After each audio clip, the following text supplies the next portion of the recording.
Okay, let's unbox the first one. We're going to do this LMS one with ducats, which is the grey one. Now these are a new model from Bachmann, and these have come from Hatton's in Liverpool, UK. Take out at the back. Alright, nice model. It's got separately fitted handrails. Nice detail around the ducats, which are the running boards.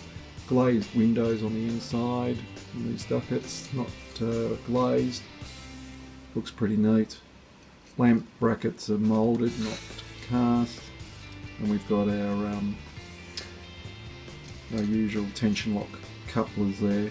Okay, well let's get into pulling it apart, ready to pick up some lights to this one.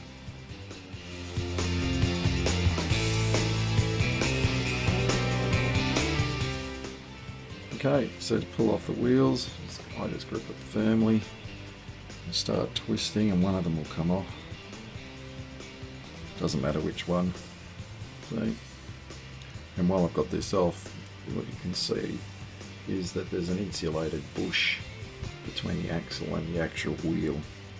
That stops it, that keeps it insulated so that it doesn't short circuit. We actually need these to work as pickups, so we're going to use a clever way with some conductive paint to connect the wheel to the axle on one side only, so we can use it to pick up the power.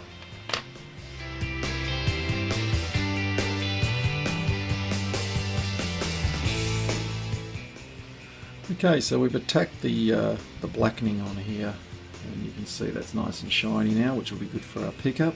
We've used the fiberglass pencil here to rub down the blackening on the back of the wheel hub there, just to prove what we mean about it not conducting any electricity. Let's pull out our trusty multimeter. Okay, multimeter, we've got it set on our resistance setting, which is the ohm symbol. As you see, when I touch the terminals together, we get no resistance, which means the current's flowing.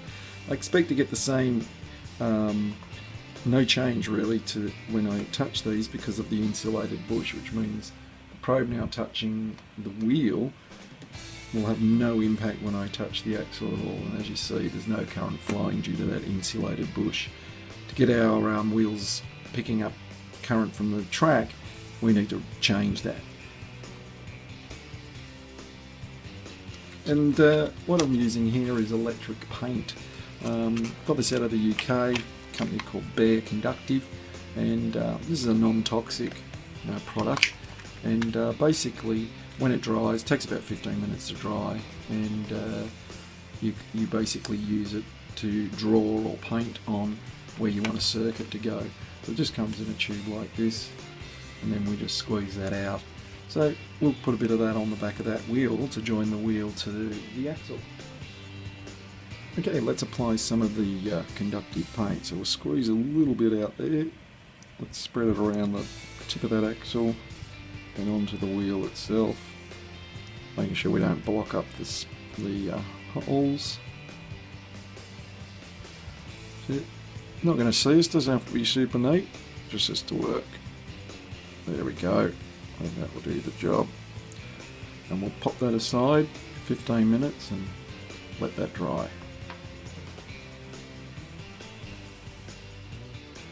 Okay, well, I've got this thing in my hands, I keep looking at it and I'm going, I really do not like this here, which is meant to be a chimney. It looks silly, it looks like a little nub. So what I've done is I've just used a pair of cutters.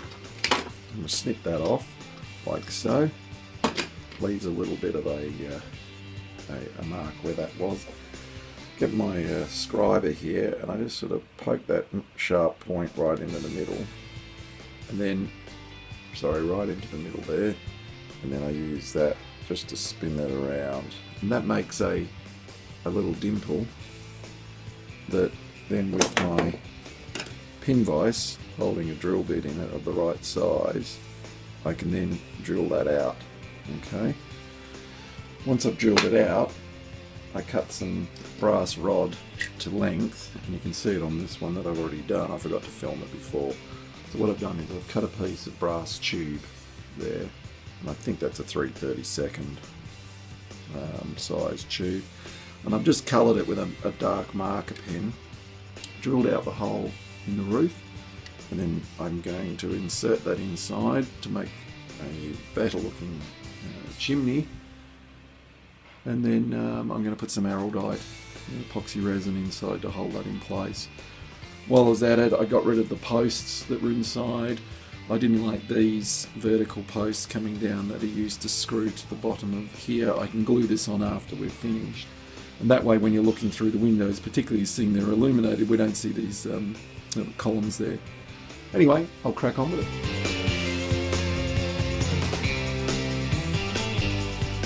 So we scrape off using the blade, just lightly take off the moulded lamp bracket, and that's where we'll stick our LED loco lamp. Just onto there. Great.